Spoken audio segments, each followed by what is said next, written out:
Hello everyone, welcome to CPK Social Science classes.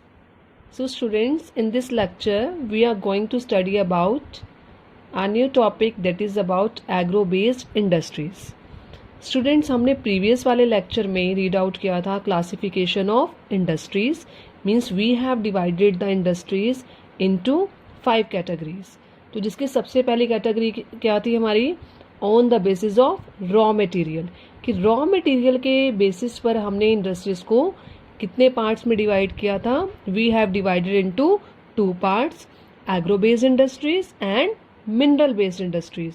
तो students, उसका ही फर्स्ट पार्ट हम करेंगे agro based industries. Agro based industries means in which the raw material is generated by agriculture, means जहाँ से हमें raw material जो मिलता है वो एग्रीकल्चर सेक्टर से मिलता है. तो उसको कौन सी इंडस्ट्रीज बोलते हैं हम, एग्रो बेस्ड इंडस्ट्रीज. जैसे कॉटन है, jute, silk, woollen textiles, sugar etcetera. These industries are based on agricultural raw material. अगर इन इंडस्ट्रीज को एग्रीकल्चर से रॉ मटेरियल नहीं मिलेगा तो ये इंडस्ट्रीज वर्क नहीं कर पाएंगी. तो these industries are based on agriculture raw material, मतलब एग्रीकल्चर के ऊपर ये टोटली डिपेंडेंट है. उसके हमारा जो फर्स्ट है एग्रो बेस्ड इंडस्ट्रीज में, उसमें हम आज रीड करेंगे about textile industries. Student, textile क्या होता है? टेक्सटाइल को हम सिंपल लैंग्वेज में बोलते हैं क्लोथ, कपड़ा. तो वो जो इंडस्ट्री है, आपको पता है कपड़ा कहाँ से आता है. जब कॉटन की मैन्युफैक्चरिंग या कपड़े की मैन्युफैक्चरिंग अगर रॉ मटेरियल मिलेगा तभी उसकी हो पाएगी, अदरवाइज मैन्युफैक्चरिंग नहीं हो पाएगी. तो स्टूडेंट्स, अब हम पढ़ते हैं टेक्सटाइल इंडस्ट्री.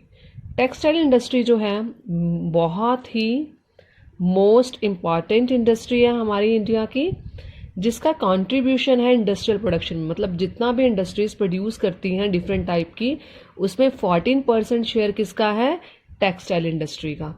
और अगर टेक्सटाइल इंडस्ट्री में इतना सारा प्रोडक्शन होता है तो बिना पीपल के नहीं हो सकता.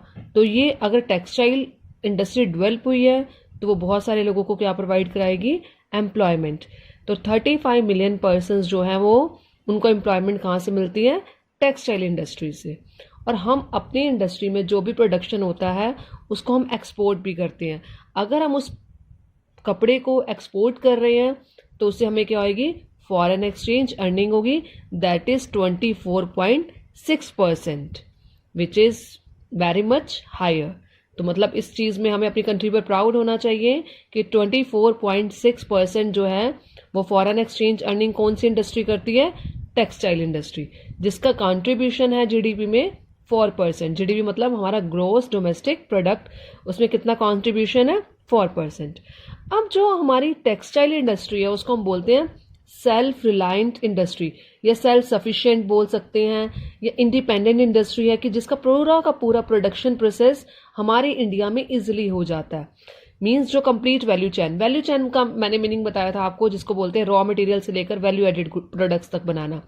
जैसे फर्स्ट लेक्चर में मैंने बताया था आपको कि हमें रॉ कॉटन मिलती है. रॉ कॉटन की हम जब प्रोसेसिंग करते हैं, प्रोसेसिंग करने के बाद हम उसको क्लोथ में जनरेट करते हैं. तो जो रॉ कॉटन थी उसकी वैल्यू क्या होगी, कम, मतलब सपोजिंगली उसकी वैल्यू है 100 रुपीज़, और जो हमने क्लोथ जनरेट किया उसकी वैल्यू थी 500 रुपीज़.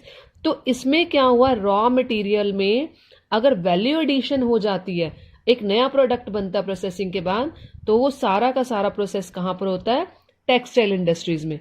रॉ मटेरियल से लेकर वैल्यू एडिड प्रोडक्ट तक, मतलब फिनिश गुड्स हम यहाँ पर प्रिपेयर कर लेते हैं. तो इसमें क्या है, सबसे पहले फाइबर प्रोडक्शन, कि फाइबर मिलेगा. फाइबर को हम क्या बोलते हैं, रॉ फाइबर. अब रॉ फाइबर की हम क्या करते हैं, स्पिनिंग. स्पिनिंग मतलब होता है उसको धागे में कन्वर्ट करना. धागे में कन्वर्ट करने के बाद वो क्या बन जाएगा, यार्न. यार्न को क्या बोलते हैं हम, धागा. अब उस अगर स्पिनिंग के बाद अगर हम प्रोसेस लेके चले, वैसे तो होता है विविंग करना, उसकी मतलब बुनाई करना, उसको निट करना, उसके बाद उसकी डाइंग करना, फिनिशिंग करना, और उसके बाद गारमेंट मैन्युफैक्चरिंग करना. पर ये सारा इससे रिलेटेड है. जैसे हमने फाइबर प्रोडक्शन किया, मीन्स वो रा फाइबर हमें मिल गया. रा फाइबर की हमने क्या की, स्पिनिंग. स्पिनिंग से क्या मटेरियल रेडी हुआ, यार्न. यार्न मतलब धागा. धागे के बाद क्या की हमने, उसकी विविंग की, निटिंग की, तो क्या बन गया हमारे पास, कपड़ा. अब उस फैब्रिक से हमने उस फैब्रिक को क्या करवाया, डाइंग किया और उसकी फिनिशिंग की। अब कपड़ा जो है जिसमें आपने शर्ट में चेंज किया उसको या किसी भी सूट में चेंज किया वो रेडी हो गया। अब रेडी होने के बाद गारमेंट मैन्युफैक्चरिंग में उस पर लेबलिंग वगैरह करके वो पूरा आपका जो प्रोडक्ट है वो क्या हो चुका है, प्रिपेयर हो चुका है। तो उसको मतलब गारमेंट इंडस्ट्री एस्टैब्लिश हो चुकी है, जिसमें पूरा का पूरा प्रोसेस कहाँ हो रहा है, हमारी कंट्री के अंडर हो रहा है। हमें किसी कंट्री पर डिपेंडेंट रहने की जरूरत नहीं पड़ रही है। तो ये एक टेक्सटाइल इंडस्ट्री ऐसी होती है जो पूरी चेन को कंप्लीट करती है। मीन्स जहां पर हमारी फाइबर प्रोडक्शन भी होगा, स्पिनिंग भी होगी, फिर उसके साथ साथ वीविंग, डाई, मतलब एक प्रोडक्ट जहां रॉ मटेरियल से स्टार्ट होकर बिल्कुल लास्ट फिनिश्ड प्रोडक्ट तक बन गया है। बेच हम इसको भी सकते हैं, रॉ मटेरियल अगर हमारे पास है, अगर उसको हम सेल करें तो सामने वाला पर्सन, जो दूसरा पर्सन उसको परचेज करेगा, वो उसको क्या करेगा, स्पिनिंग करेगा, उसके बाद वो उसको सेल कर सकता है। तो हर प्रोसेस में, हर पार्ट में जो हो रही है वैल्यू एडिशन हो रही है। पर इसको हम सेल्फ रिलायंट इंडस्ट्री इसलिए बोलते हैं कि सारे के सारे जो प्रोसेसेस हैं वो एक ही एरिया के या एक ही इंडस्ट्री के अंडर चल रहा है सारा प्रोसेस।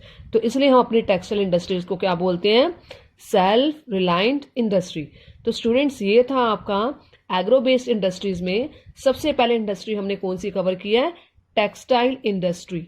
ठीक है, जो हमारी कंट्री की बैकबोन है और जिसका कंट्रीब्यूशन इंडस्ट्रियल प्रोडक्शन में बहुत ज्यादा है। तो स्टूडेंट्स नेक्स्ट वाले लेक्चर में हम पढ़ेंगे अपनी second industry, that is about cotton textiles.